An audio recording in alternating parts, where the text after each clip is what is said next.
Have you ever wondered how a young peasant girl in the 15th century became a military leader and a saint?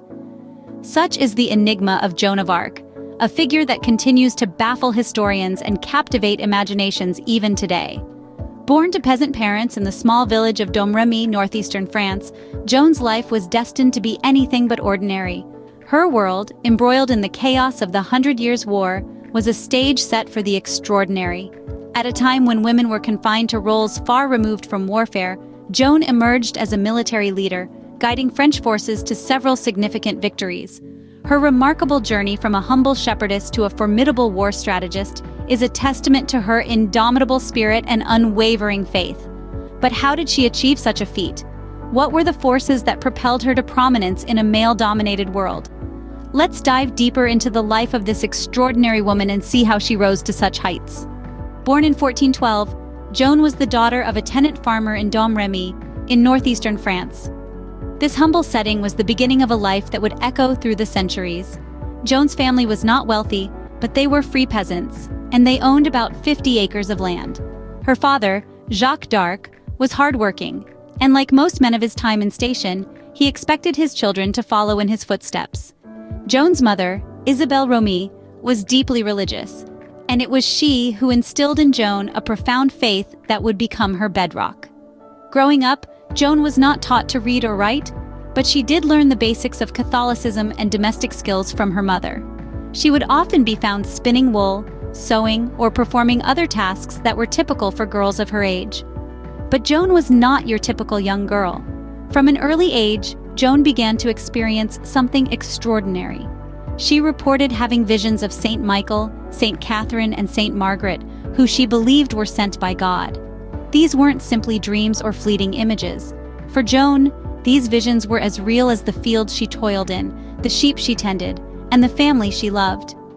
These celestial visitors spoke to Joan, guiding her and giving her strength. They told her of her divine mission, to support Charles VII and recover France from English domination. While the thought of a young peasant girl leading an army was inconceivable in the 15th century, Joan held fast to her faith and her visions. Despite the skepticism of those around her, Joan's conviction in her divine purpose never wavered. She believed that she was chosen for a reason, and she was ready to fulfill her destiny, no matter the cost. These visions, these divine messages, were not just an integral part of Joan's spiritual life. They were the catalyst, the spark that ignited a flame in Joan's heart and set her on a path that would lead her from the fields of Domremy to the courts of kings and the annals of history. These visions would play a significant role in shaping Joan's destiny.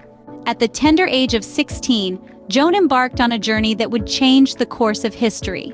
Imagine being a young French girl in the early 15th century, living in a nation torn apart by war and strife. The English, under the banner of the mighty Plantagenet King Henry V, had claimed vast tracts of French territory. Joan, however, claimed to have visions from Saint Michael, Saint Catherine, and Saint Margaret, telling her to drive out the English and bring the Dauphin to Reims for his coronation. Joan's first task was to convince the local officials in Vaucouleurs of her divine mission. This was no small feat. She was, after all, a young, illiterate peasant girl, claiming to have been chosen by God to lead France to victory. Yet her determination and conviction won them over, and they arranged for her to meet the Dauphin Charles, the uncrowned King of France. When Joan met Charles at his court in Chinon, she made a deep impression. Despite the skepticism of his advisors, Charles was moved by Joan's faith and determination. He arranged for her to be equipped with armor and a horse, and gave her a small army to lead to Orléans, a city under siege by the English. Joan's role in the siege of Orléans was transformative. Her presence revitalized the French troops, and under her leadership, they broke the English siege in just 9 days. This victory was more than a military success. It was a symbolic triumph, a sign that the tide of the Hundred Years' War could indeed be turned. Her success in Orléans marked the turning point in the Hundred Years' War.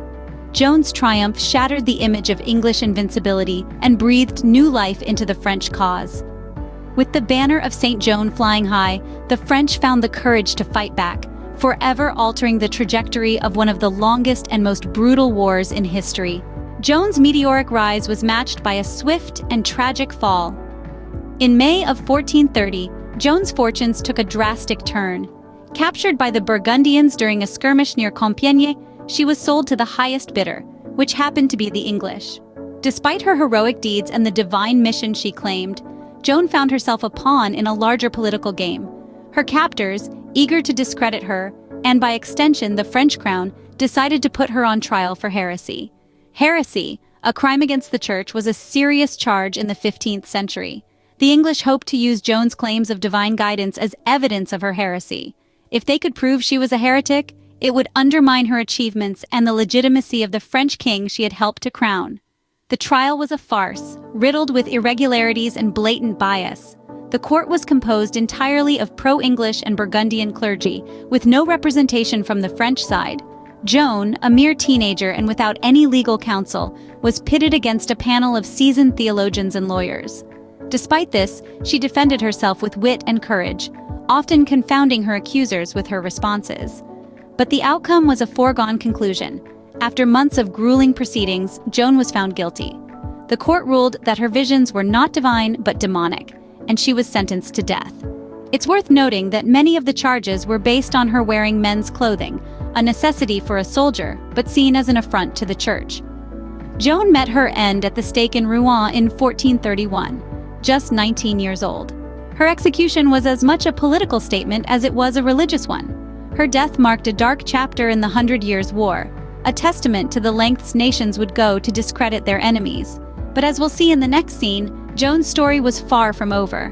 While Joan's life was cut short, her legacy endured and grew over the centuries. In the years following her death, Joan of Arc's story didn't fade away into the annals of history. Instead, it caught fire, igniting a posthumous retrial that would forever change her narrative. 25 years after Joan's execution, her case was reopened by the Catholic Church. The aim? To re-examine the charges that led to her death. This retrial, known as the nullification trial, saw a complete reversal of the original verdict.